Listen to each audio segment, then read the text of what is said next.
After learning about classical conditioning, let us look at the applications of classical conditioning. Knowledge of classical conditioning can help us understand significant everyday behavior. बहुत सी चीज़ें हम में क्यों पैदा होती हैं, कैसे सीखते हैं, जैसे इमोशंस हैं, किसी चीज़ के जवाब में कोई डिस्गस्ट का इमोशन है, फियर का है, प्यार का है, गुस्से का है, वो भी कंडीशनिंग के ज़रिए लर्न किए जाते हैं कई दफ़ा. प्रेफरेंसेस, ये पसंद है या वो पसंद है, पसंदीदगियाँ, नापसंदीदगियाँ. Fears and phobias are very important example because they are often classically conditioned. They are learned through process of classical conditioning. इसी तरह reminders and memories हैं, एक चीज़ से दूसरे चीज़ की याद आना. Apprehensions and anxieties, किसी चीज़ की होने से पहले उसका एक खौफ, तशवीश या उसके बारे में एक एप्रीहेंशन की फीलिंग होना, वो भी क्लासिकल कंडीशनिंग के ज़रिए हो जाता है. हमारे अंदर जो एंग्जाइटी होती है वो भी कुछ चीज़ों के साथ अटैच हो जाती है. एवॉइडेंस बिहेवियर, कुछ जगहों पे जाने या कुछ लोगों को एवॉइड करना. एवर्शंस, चीज़ों से नफ़रत या चीज़ों के साथ एक अवर्सिव फीलिंग होना, वो आपको बुरी लगना. ये जो एसोसिएशन का प्रोसेस है ना, ये जो हमने सारे एग्जांपल्स दिए हैं, ये उसी के ज़रिए ये प्रोसेस जो है वो काम करता है. जैसा कि हमने क्लासिकल कंडीशनिंग के एक्सपेरिमेंट्स में देखा, अनकंडीशन स्टिमुलस से अनकंडीशन रिस्पॉन्स आती है. ठीक है, जैसे फूड के साथ सेलिब्रेशन है, या ख़तरे वाली चीज़ के साथ खौफ है. कंडीशन स्टिमुलस क्योंकि अनकंडीशन स्टिमुलस के साथ आ रहा है तो उसकी वजह से वो उसके साथ एसोसिएट हो जाता है, और फिर जब अकेला कंडीशन स्टिमुलस पेश होता है तो फिर वो ही रिस्पॉन्स आती है जो अनकंडीशन स्टिमुलस को आती थी. यानी जैसे बेल के जवाब में सेलिब्रेशन हो रही है जो कि पहले फूड के साथ होती थी, क्योंकि बेल और फूड को आपने पेयर कर दिया. तो इसकी बहुत सी मिसालें हैं कि किसी एक जगह से आपको शॉक लगा है और वहाँ पे कोई फ़ौरन फियर की रिस्पॉन्स कंडीशन हो गई है, तो जो फियर है वो उस ख़ास जगह जहाँ से आपको इलेक्ट्रिक शॉक लगा है उसके साथ एसोसिएट हो सकता है, और उसी रंग की या उसी कमरे की या उसी तरह के और जो स्विच हैं जिनमें हो सकता है शॉक ना आ रहा हो, लेकिन वो एसोसिएशन हो जाती है. इसकी एप्लीकेशंस हैं बहुत सारी. जैसा मैंने कहा, फोबियाज एंड फियर्स हैं. साइको इम्यूनोलॉजी एक फील्ड है जिसमें ये देखा जाता है कि साइकोलॉजिकल कंडीशनिंग जो है, क्लासिकल कंडीशनिंग क्या इसके नीचे साथ जो इम्यूनोसप्रेसेंट ड्रग्स हैं, जो कि हमारे इम्यून सिस्टम को सप्रेस करती हैं, सर्टन डिसऑर्डर्स में, सर्टन बीमारियों में ये दी जाती हैं. कैंसर में या लिपस जो है तो कीमोथेरेपी जैसे होती है, उसके लिए भी इस्तेमाल होती है. तो ये ऐसा फील्ड है कि बग़ैर वो दवाई दिए जिसके स्ट्रॉन्ग आफ्टर इफ़ेक्ट्स हैं, सिर्फ कंडीशनिंग के ज़रिए वही बॉडी रिस्पॉन्ड करती है जो कि उन ड्रग्स को करती है. एडिक्शन में इसकी एप्लीकेशन है. फूड एवर्जन, टेस्ट एवर्जन के ज़रिए भी होती है. कोई चीज़ आप नहीं चाहते कि एक जानवर उस पर हमला करे, आपके बकरियों पे कोई जंगली जानवर हमला करे, तो अगर एक ख़ास स्मेल होगी तो वो भाग जाएगा. जैसे हम मच्छरों को भगाते हैं, तो वो टेस्ट एवर्जन या स्मेल एवर्जन जो है वो डिस्कवर कर ली है कि किस चीज़ के ज़रिए उन्हें पकाया जा सकता है.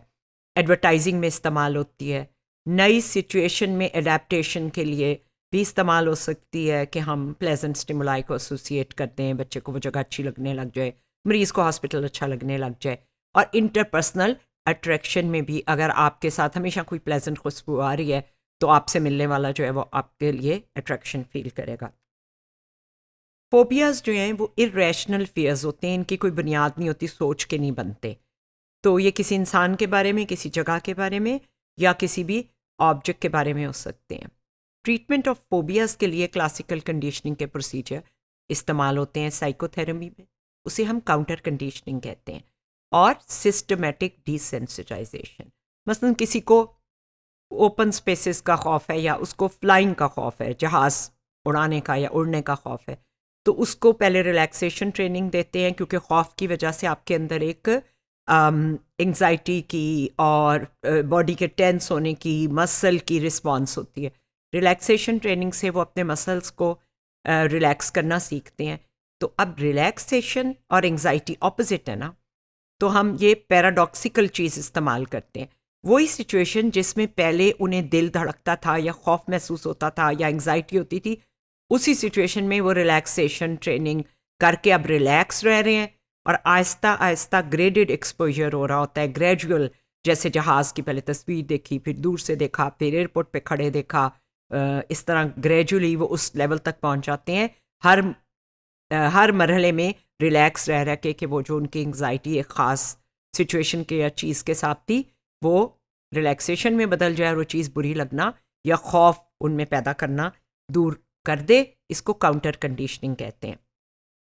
सोशल फोबिया भी खौफ है जो किसी ऑडियंस या गैदरिंग को फेस करने के ख्याल से लोगों में आता है और उनको बहुत तशवीश होती है, बहुत अंदर से स्ट्रेस और टेंशन हो रही होती है, हम किसी के सामने कैसे जाएंगे।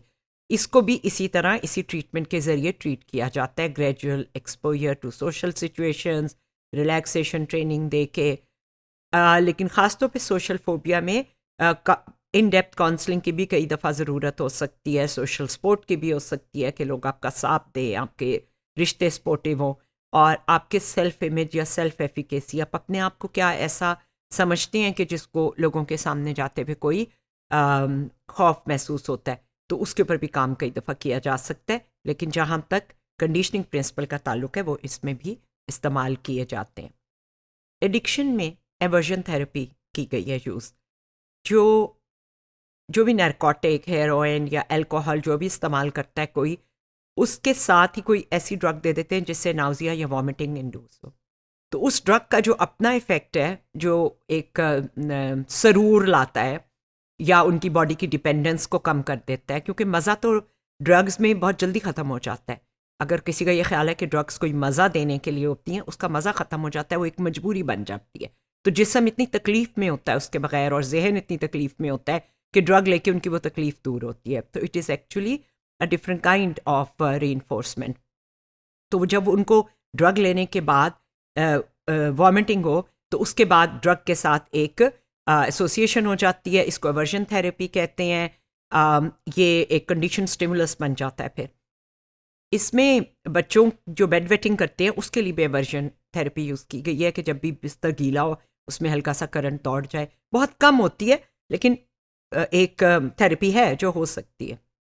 इसकी एक एप्लीकेशन ह्यूमन इम्यून सिस्टम में है, जो जैसा मैंने पहले कहा था, लपस एक सिंड्रोम है जिसमें ये वाले ड्रग्स कीमोथेरेपी वाले देने पड़ते हैं, साइक्लोफॉस्फामाइड, जिसके बहुत से साइड इफ़ेक्ट्स हैं। तो इन्होंने उस एक 11 साल बच्ची के अंदर इस डिज़ीज़ की ट्रीटमेंट के लिए कंडीशन स्टिमुलस जो है वो एक कंपाउंड बनाया जिसमें कॉड लिवर ऑयल जैसा टेस्ट था और उसकी स्मेल जो है वो फूल की तरह थी, गुलाब के फूल की तरह। तो काफ़ी लंबे अरसे तक, 1 साल में, उन्होंने जब वो मेडिसिन दी जो कीमोथेरेपी की तरह होती है, उसके साथ उन्होंने ये कंडीशन कर दिया और उसके बाद उन्होंने टेस्ट किया महीने में जो है वो एक दफ़ा, एक महीना छोड़ के एक दफ़ा, वो सिर्फ वो कंडीशन स्टिमुलस यानी वो कॉड लिवर ऑयल वाला जो है टेस्ट वाली चीज़ देते थे। तो जो रिजल्ट इम्यून सिस्टम स्प्रेस होने का एक्चुअली साइक्लोफॉस्फामाइड से आता था, वही सिर्फ इस कंडीशन स्टिमुलस से आने लग गया और ये 5 साल के फॉलोअप में भी वो बिल्कुल ठीक चल रही थी अपनी बीमारी के हिसाब से। एक और चीज़ जिसमें बहुत इस्तेमाल होता है वो एडवर्टाइजिंग है। आप देखें कि आपको सिगरेट से खौफ दिलाना है तो वो खौफनाक चीज़ें दिखाएंगे, और अगर आपको चीज़ें अट्रैक्टिव बनानी है तो उसी सिगरेट के ऐड में वो एक बहुत खूबसूरत लड़की या एक बहुत हैंडसम हीरो जो है वो दिखा देंगे। तो इससे एसोसिएशन हो जाती है। बच्चों के लिए कार्टून्स इस्तेमाल करते हैं जो चीज़ें बच्चों ने ख़रीदनी हो, और फ़ीमेल्स के लिए अट्रैक्टिव फ़ीमेल्स यूज़ करते हैं क्योंकि वो कोई फ़ीमेल प्रोडक्ट है, जैसे किचन की कोई चीज़ है या उनकी पर्सनल यूज़ की कोई मेकअप है। इसी तरह रेस्टोरेंट्स की जो खुशबू है, अगर रेस्टोरेंट्स में परफ्यूम या फ्रेगरेंस होगी तो लोग वहाँ ज़्यादा देर बैठते हैं, ज़्यादा ऑर्डर करते हैं। मॉल्स में लोग ज़्यादा पैसा खर्च करते हैं अगर वो खुशबूदार हो। ये उस समय जो आपको एहसास नहीं होता, लेकिन वो एक एसोसिएशन हो जाती है और आप वहाँ दोबारा जाना चाहते हैं। तो एक्सटिंक्शन और डिस्क्रिमिनेशन के जो प्रोसीजर्स हैं वो पेनफुल जो चीज़ें हैं या डिस्गस्ट है, किसी कोई चीज़ आपको बहुत घिन वाली लगती है या खौफ है, तो उसको भी दूर करने के लिए इस्तेमाल किए जा सकते हैं। कीमोथेरेपी में बहुत साइकोलॉजिकल और फिज़िकल आफ्टर इफ़ेक्ट्स होते हैं, उसके लिए भी इस्तेमाल होते हैं। और अनवांटेड और बैड एसोसिएशंस की जगह नई बना सकते हैं, और नेगेटिव एसोसिएशन की जगह नई पॉजिटिव बना सकते हैं। जैसे बच्चे को अगर किसी ख़ास फूड, मेडिसिन या स्कूल से वर्जन है तो उसको स्वीट टेस्टिंग इन्होंने बनाया है, उसमें ऑरेंज का फ्लेवर दे दिया है, स्कूल के साथ कोई pleasant memory, pleasant association build की है। तो आप एवर्जन्स के लिए क्लासिकल कंडीशनिंग को आम लाइफ में बहुत इस्तेमाल किया जा रहा है।